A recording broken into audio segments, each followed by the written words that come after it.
Hello भाई नमस्कार दोस्तों। आज वीडियो रे एक शानदार टॉपिक विषय आलोचना करवा कारण जो 5-6 दिन तले दिल्ली रे गोटाए केस घटी माने केस गोटाए आसी जोटा कौन ना डिवोर्स रिलेटेड इश्यू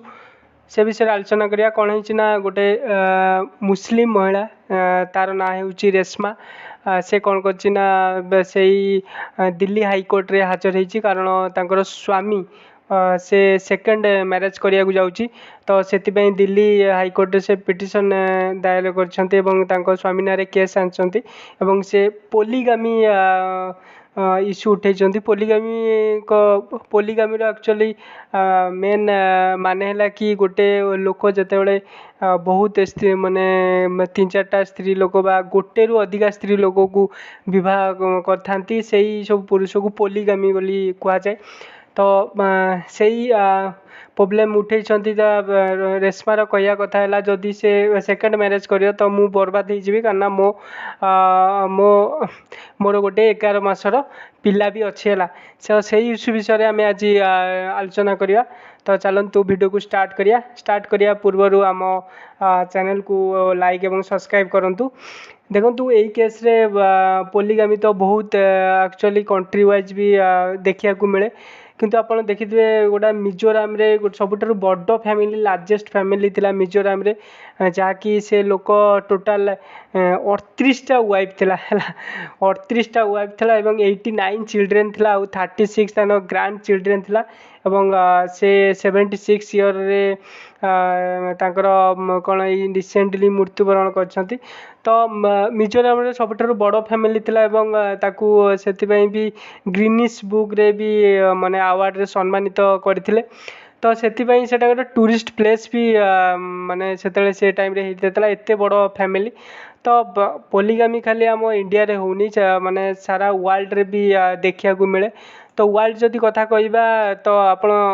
स्क्रीन देखुवे तो कंट्री वाइज बहुत कंट्री अच्छी ता भीतर मुझे कहीदे जे सेकेंड नंबर रे माली अच्छी गाम्बिया नाइजेरिया ये सब कंट्री रे गुइना तो ये सब कंट्री रे सबुठ बेसी पोलीगामी देखा मिले माने गोटे लोक बहुत जो स्त्री लोक विवाह करथांती तो एक्चुअली आम इंडिया कॉन्स्टिट्यूशन बा लॉ रे कौन लिखाई चलते देखिया मेन आम कॉन्स्टिट्यूशन कौन लिखाई देखो आम चैनल को लाइक और शेयर सब्सक्राइब करूँ कहीं कंटेंट तैयारी बहुत किसी मेहनत लगुच तो लाइक शेयर सब्सक्राइब मुस्लिम लॉ कथा कह पोलीगामी मुस्लिम लॉ जदि कथा कह तो तांकर जो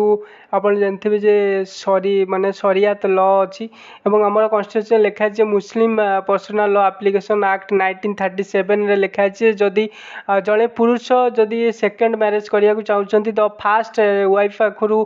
कौन ना अनुमति नवा दरकार एवं माने माने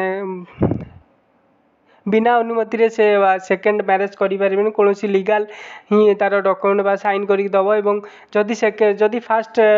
जो तांकर स्त्री जदि अनुमति देदेला तो से विवाह करें तो मुस्लिम जो एक्ट रे एटा लिखाई एवं आम चैनल को सब्सक्राइब और लाइक शेयर करूँ कारण सेमिति गले आम चैनल इम्प्रूव हो मत वीडियो बने भी बहुत खुशी लगे तो आपण लाइक शेयर एवं हिंदू लॉ कथा कहबी आम जो हिंदू लॉ रे कौन लिखाई कॉन्स्टिट्यूशन कौन लिखाई ना तो हिंदू मैरेज एक्ट 1955 रे लिखाई जे जो जदि जड़े किए एक्चुअली सेकेंड मैरेज करि कौ क्षेत्र रे ना जेते बेले मनकर स्त्री डिवोर्स देदेव कि सेकेंड मनकर कौन कारण डेथ हो गला किंबा जदि